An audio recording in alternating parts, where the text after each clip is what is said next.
World-class faculty, cutting-edge labs and immersive learning. A vibrant campus life beyond the classroom. SGT University, nurturing future leaders. Dalai Lama एक बार फिर सुर्खियों में है। इसकी वजह है वो सवाल जिसने चीन की नींदें उड़ा रखी है, तभी तो वो बार बार बौखला रहा है। वो सवाल है, अगला दलाई लामा कौन होगा? दरअसल तिब्बती बौद्ध धर्मगुरु दलाई लामा ने एक बार फिर साफ कर दिया कि उनकी संस्था खत्म नहीं होगी और उनका पुनर्जन्म जरूर होगा। और इसी संदेश के बाद से चीन की बेचैनी बढ़ गई।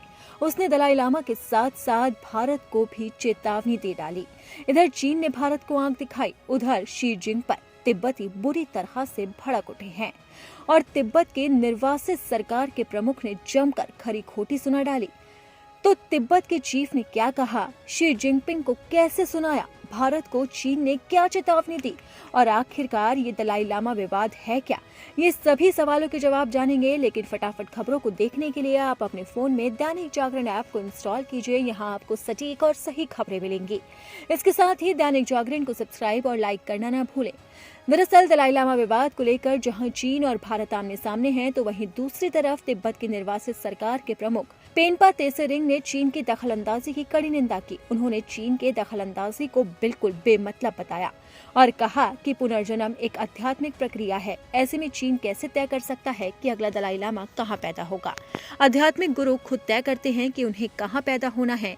चीन को पहले तिब्बती संस्कृति, बौद्ध धर्म और मृत्यु के बाद के जीवन के बारे में अध्ययन करने की जरूरत है। अगर चीन वाकई में पुनर्जन्म की प्रक्रिया पर विश्वास करता है तो उन्हें सबसे पहले अपने नेताओं जैसे माओ जेडोंग, जियांग जेमिन और के पुनर्जन्म को खोजने की बेहद जरूरत है।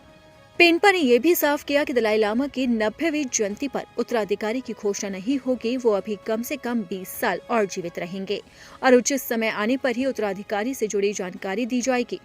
दलाई लामा 1959 में चीन के कब्जे के बाद भारत आए थे और तब से हिमाचल प्रदेश की धर्मशाला में निर्वासित तौर पर रह रहे हैं। चीन को लगता है कि अगर दलाई लामा उनके पक्ष में होगा तो तिब्बत पर शासन करना उसके लिए आसान होगा, लेकिन वो चीन का साथ नहीं देते। चीन मौजूदा दलाई लामा को अपना विरोधी मानता है। वो पूरी तरह से ये चाहता है कि जो भी नया दलाई लामा आए वो चीन के पक्ष में बात करे। चीन सरकार की मंशा ये है कि वो दलाई लामा के चयन की मौजूदा प्रक्रिया की जगह अपनी प्रक्रिया लागू करे।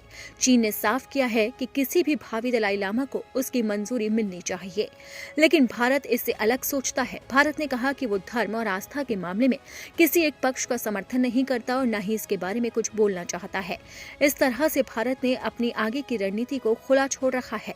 भारत के इस बयान पर चीन पूरी तरह से भड़क उठा। चीन ने कहा कि भारत हस्तक्षेप बंद कर दे। भारत को तिब्बत को लेकर अपनी प्रतिबद्धता पर ध्यान देना चाहिए।